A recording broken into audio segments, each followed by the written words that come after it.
Hi everyone and welcome to another episode of Swede Rolls. I'm Chris. I'm Toby. And I'm Martin. And today we will be talking about what, Martin? Well, we'll be talking about creating a power dynamic in a sandbox setting. That's a lot of fancy words. What does that mean? Well, I don't know. No. Well, should we start with sandbox setting? Yeah. A sandbox. If you're familiar with computer games like Grand Theft Auto or Large sandboxes. Yeah, essentially with nothing to do in. Yeah, well, that's up to debate.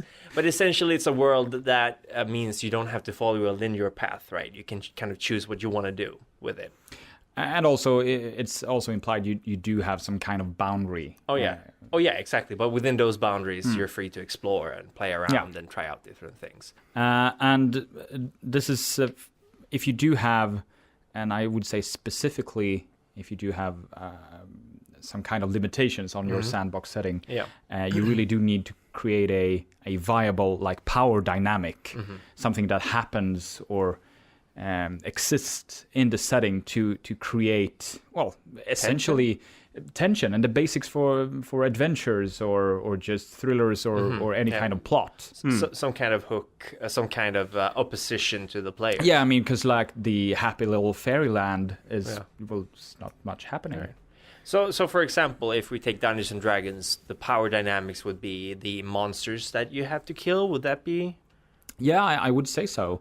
And also, of course, I would also say that the political system, mostly it's, if you're just going to do, it's going to be like European medieval feudal society. So it's implied that you have like nobility who have a lot of power and money. So you also do have that power dynamic. Okay, so this is kind of a meta-analysis of how NPCs and factions in your game, both against each other and against the player, how they work. Yeah, because you would have a totally different power dynamic in a society where everyone was truly equal. Because then, or for example, if you do like a sci-fi game where there is infinite energy and you can create anything, so there's no money and there is no reason to be jealous of anyone else's possessions. You have to create a completely different power dynamic for that. But a sandbox in space is also very large.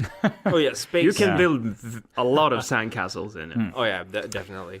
And for this one, I'm going to base a lot of this talk around the only sandbox setting that I built myself, and that is my own game setting, Varangia. Yeah. So I will take a lot of examples from there, but I do think that you could just take those and put them anywhere. Yeah. And if you're not familiar with that, there's going to be a little link popping up, or if you're on our podcasts listening to it, there'll be a link in the description to the podcast where Martin talked a little bit about his setting, Varangia. And I think in the next episode we're actually going to look completely at the power structures. Yeah, we're going to look at in depth in some of the factions to just see like examples of what I talk about here. But today we're just going to talk about at least my process for kind of creating an interesting power dynamic. So essentially building a setting where it's really easy for you as a storyteller or as a player to just imagine good plots and just easy to just push something and get results. So this is a sort of creating the world first so that you have so you can put the players anywhere instead of just saying, okay, the players are going to be adventurers, so let's create a world around that. Instead, you go the other way around. Right? Yeah, in my opinion, if you create a sandbox where you have a great freedom, you have to create essentially a power dynamic that is really flexible, so it can give you the opportunity to kind of get into an adventure from any kind of angle. So I would say that when I started by thinking about two concepts, and they're kind of like stability and chaos. So as I said from the beginning, we don't want a place that is too stable. Like the happy fairyland where everyone is happy forever. So there's nothing happening. So you don't want too much stability. No. Yeah, and it would be quite boring playing in that place. Everyone's happy all the time. What do you do? You're happy. What would be the stakes?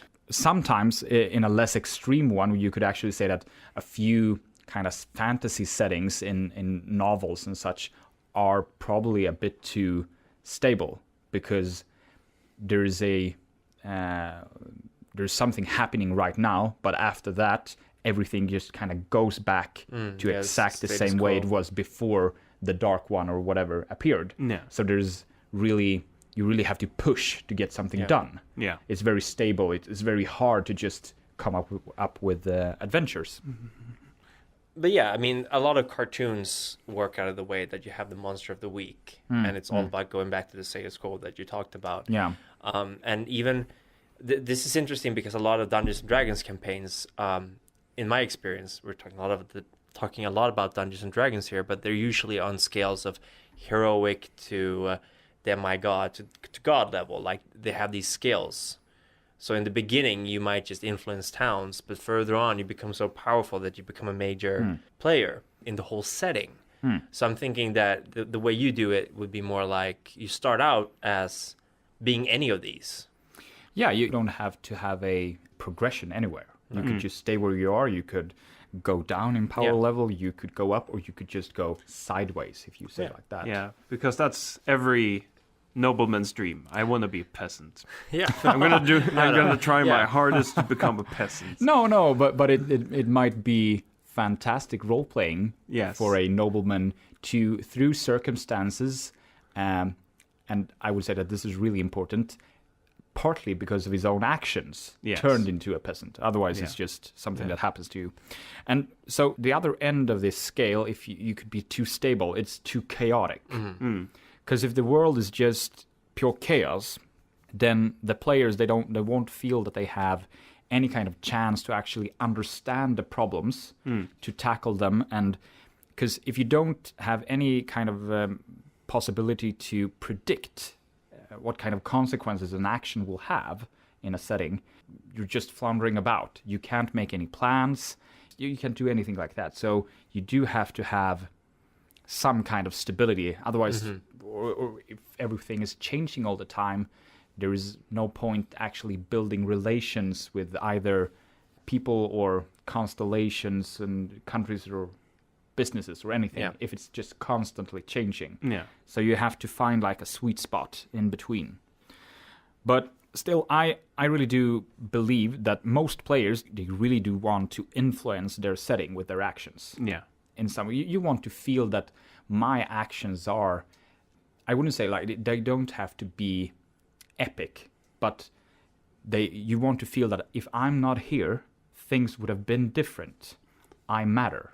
Yeah, even if it's just like if I move A affects B and B affects C in that way, that it's not a what would the word be? Not stagnant, but a world that doesn't change. Like you said, if it's a world that no matter how much I push, I'm never going to be able to change anything. Yeah. That would, I mean, it's a role-playing game. We've talked about this kind of stuff before, having player influence on it. Yeah. Yeah, so I sat down and I thought through, so I need to create a social system, a political system that inherently fulfills these desires.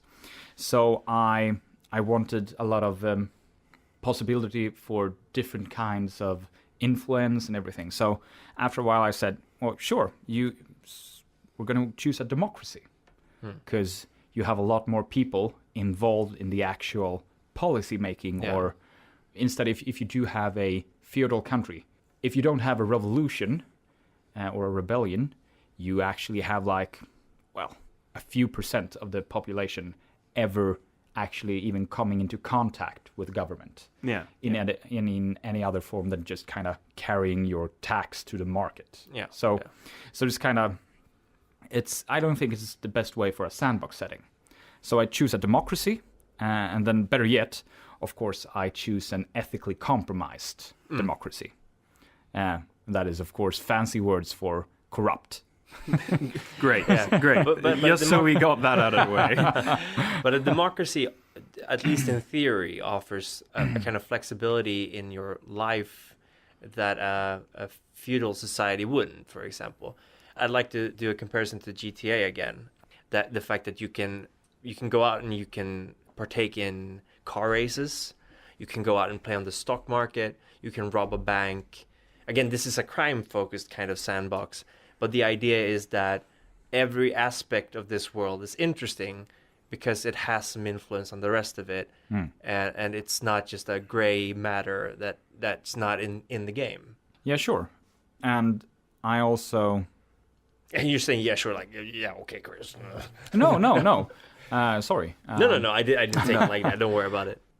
But it's hard to... I'm trying to kind of pin it down to like a real-world example, this kind of idea of sandbox and role-playing games. I just feel that you... for example, in a democracy, you do have, of course, how you change this. And I'm going to talk about what kind of democracy I have chosen just to get this maximum amount of possible plots, in my opinion. So after we chosen a corrupt democracy, I chose the words ethically compromised because, then I just had to choose that social injustice is a great thing for plots. And it's a good soil, like, to get your adventures to grow from. Because if everyone is complacent and pretty much like, well, okay, it's not that good, but, well, at least my neighbors, they don't have it any better. You present a unified kind of, we want to change how things are.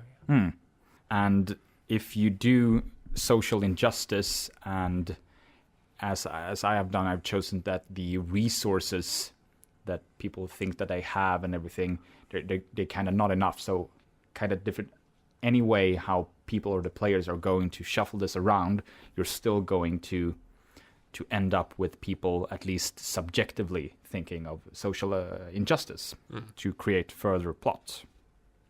So initially I took a system which I later had to exchange in the game because of a revolution. Yeah. Because they overthrew that. Yeah, great. But we're going to talk first about the first system and then about the second systems and kind of how I think they're really good examples. And the first one, and this is for my campaign Varangia, it was the citizen-based system. Immediately I have to say that I based this from a Swedish role-playing game. There's a supplement called Göborg from Mutant, Undergångens arvtagare. It's like, which is like a post-apocalyptic game. The heirs of the apocalypse. Oh, yeah. And in this one city-state, they do have a political system, which I kind of just took and then expanded a bit.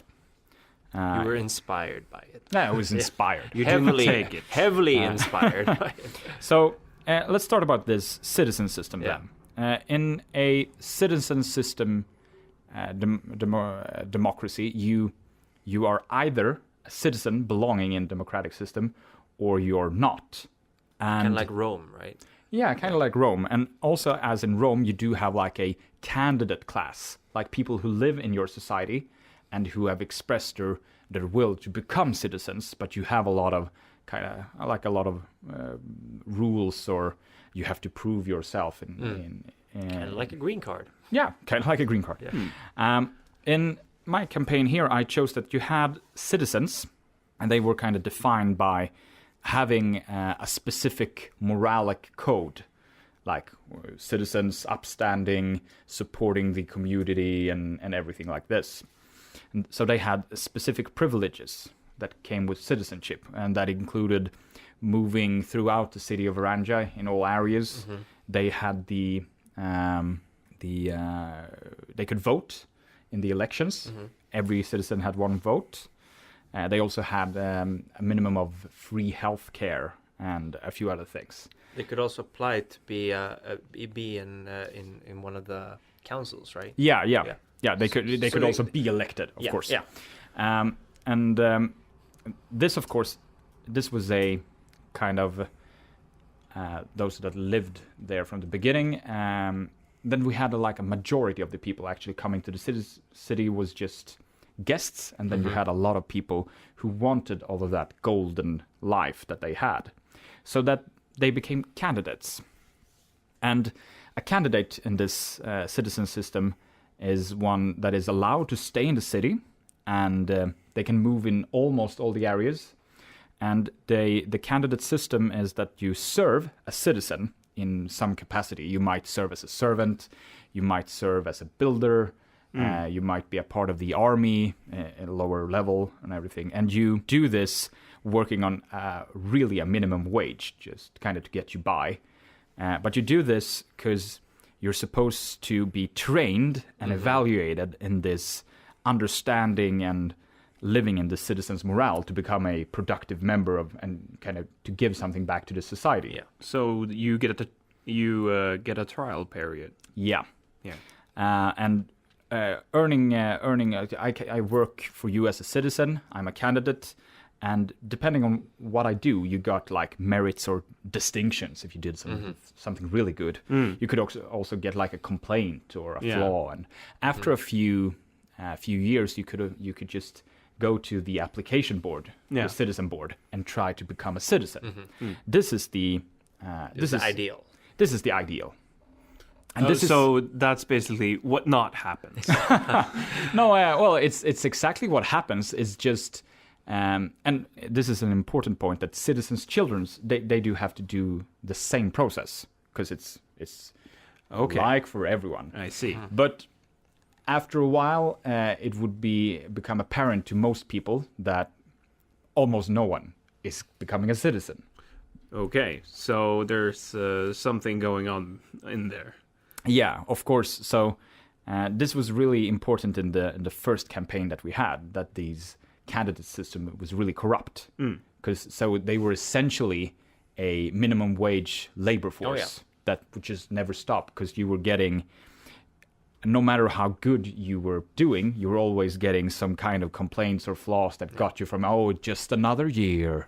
Just another year. Like my character, for example, she was forced to run a business, and she was exceptionally good at it. So, in order to not lose her, the sponsor for my character just constantly said, "Oh no, you're doing that wrong," or "I'm not happy with this." Okay, so the person gives complaints just so the person can have their hooks in you. Yeah, okay, yeah. And of course, you don't want to piss them off, because then they would have even more complaints. And the small chance. And then it would take even more time. Yeah. And this is and you could also see that the children of the citizens, they were actually doing this a lot quicker. And the official reason for this was, of course, they're raised here. They know the citizens' morale by heart. Of course. The action. So as Chris said, there was some kind of sponsors, like a patron system. Yeah. Where you got unofficially, you get yourself a patron that helps you to actually get by in the system, to just bypass a lot of years. Yeah. Because of course there were people who went through the system, like a small trickle, just to show people that it was possible. Okay. Just continually, of course, look at him, he made it. Okay, so it's a minority that gets citizenship. Okay. Yeah. Just so they can keep everyone's hopes up. Yeah. Yeah, and this patron system is, this was actually the real adventure hook, because then you had to do a lot of, often-wise, legal stuff for your patron, for them to actually use their political advantage to help you. Yeah. So so this was the real hook of the system. A quick question. Yeah. You could probably go through the system quite quickly if you do some favors. Sure. And this was the patron system. Just do some people some favors. Bring a large bag of gold from the... No, a favor. Yeah, sure. It's a tribute. Yeah. Okay. Yeah, that's So, and the next system, because of course, in the first campaign they were playing the resistance, and they actually it went so well that they actually overthrew this system, and they burned the archives where they kept like the citizens. The records of who was a citizen, who wasn't. So that sounds bad. So out of these ashes, there emerged a new, through and through good system. No, it did not. Okay. As usual with revolutions, the replacement wasn't much better. No, it usually takes a few years to modify itself to become better. Yeah, so I had to come up with a new political system because I really liked the first one. I thought it did exactly what I wanted, but then I had to replace it. Let me guess. Chris? No. I had very little to do with that. So I took a new from the same Swedish role-playing game. I took another political system that I kind of did the same with, and I call this the profit system. So you really like kind of went into the, as you say, like the Wall Street feeling of the 1980s, like profit, money. Became the new thing of the political system. And in this political system, you once again get put into two different classes. Either you're a profiteer, someone who makes profit, or you're a contractor, someone who serves a profiteer. You have a contract. And a profiteer, that is a self-employed person that employs at least one full-time contractor. You make money. So a real-world equivalent of this would be, say, a capitalist and a laborer. Yeah. It would. Even though a few contractors could actually make a lot of money. They could have, And contractors, they are, they could be like a full-time contractor, a part-time contractor, and they could also be a debt contractor. Yeah. You don't have any money, so you essentially become a slave.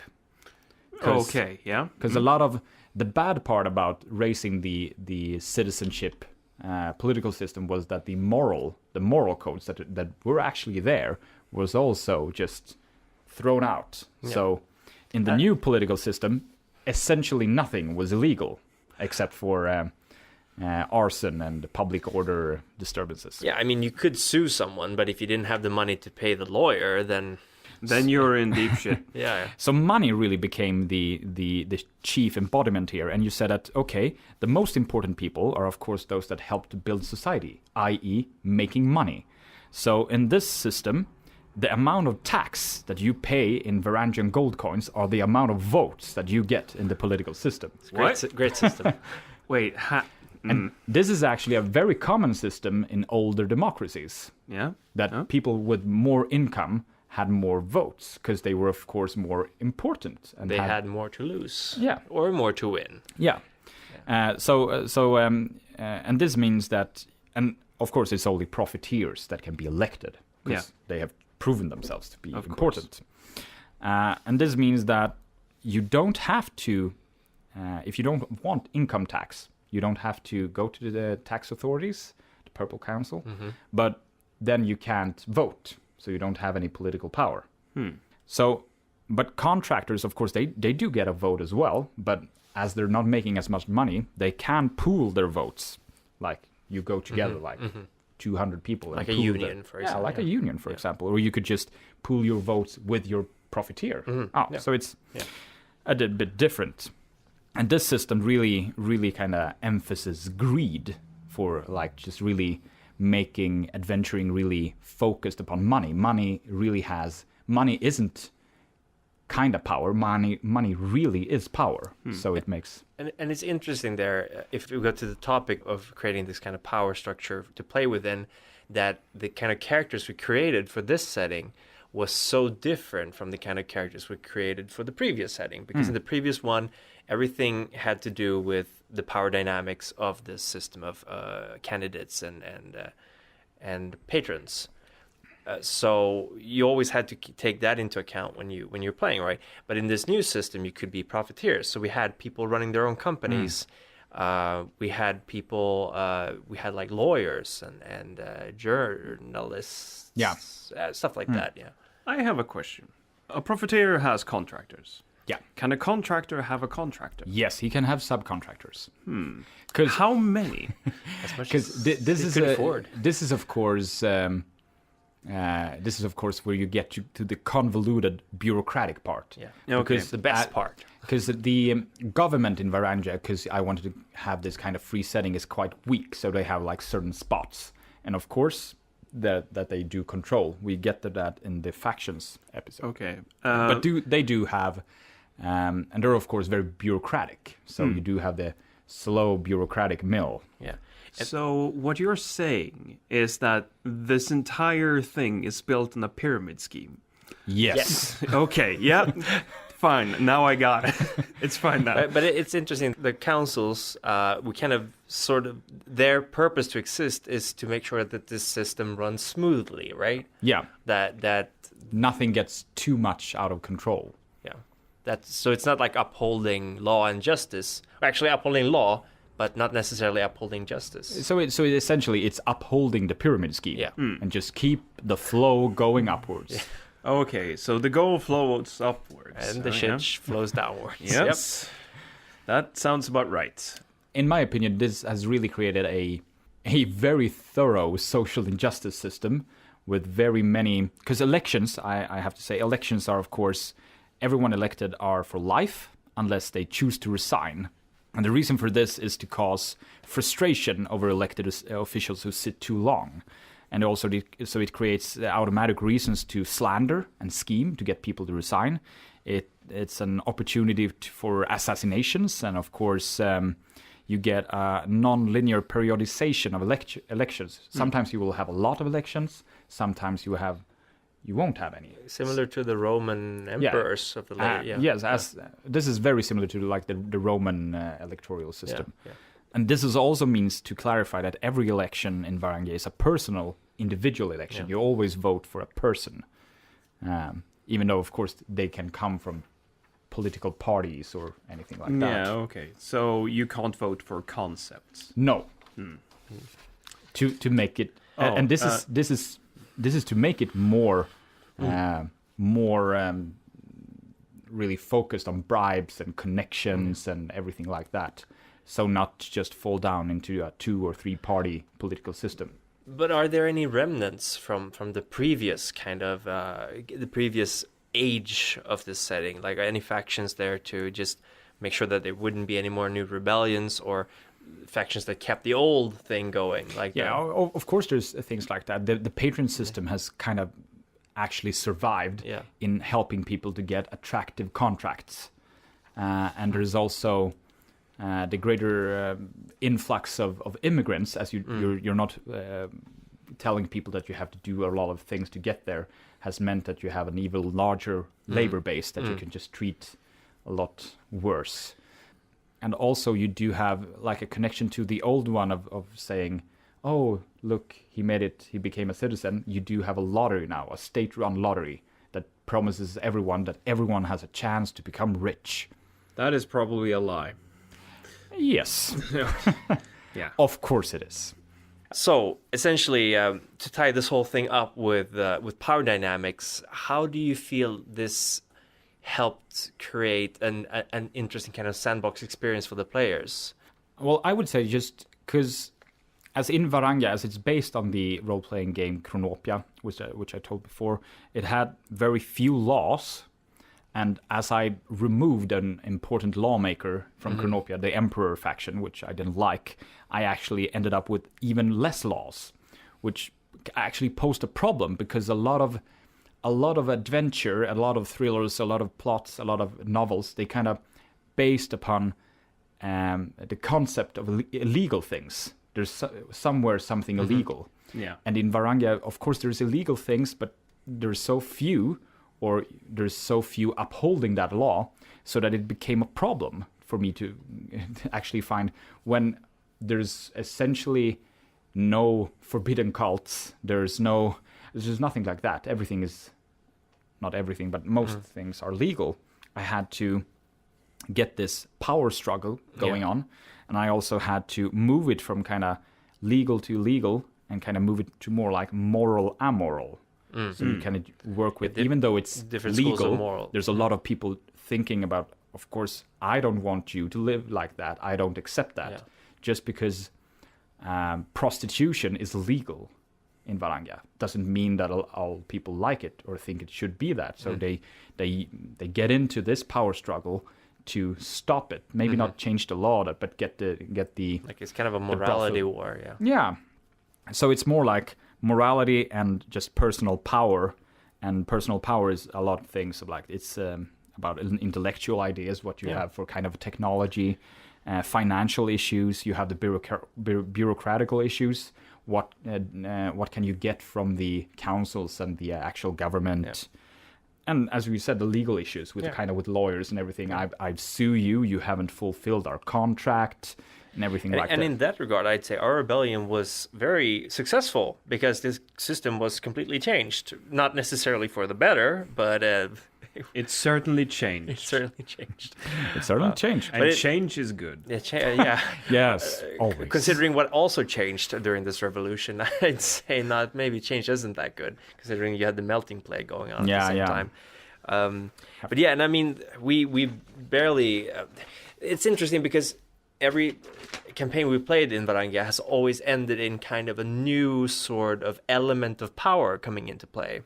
Yeah. We had magic and demons coming in last time, and I think that's an interesting way of always presenting for the players many options. But I think one problem we've had with this campaign, if I can give some input there, is the fact that we as players have become more and more limiting in what we're playing, because we have more and more expectations from ourselves to sort of fit into the same group.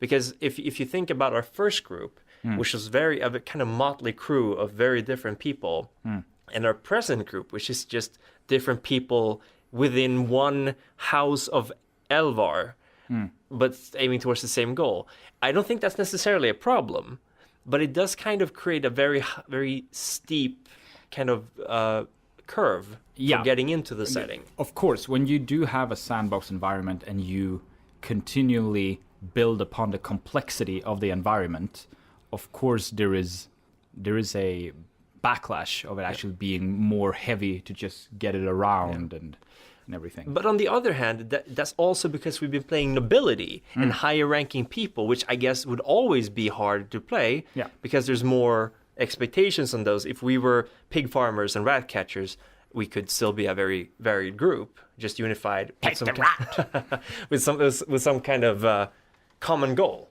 you know. And it's always been a common goal in the group, more or less, with personal motivations as well.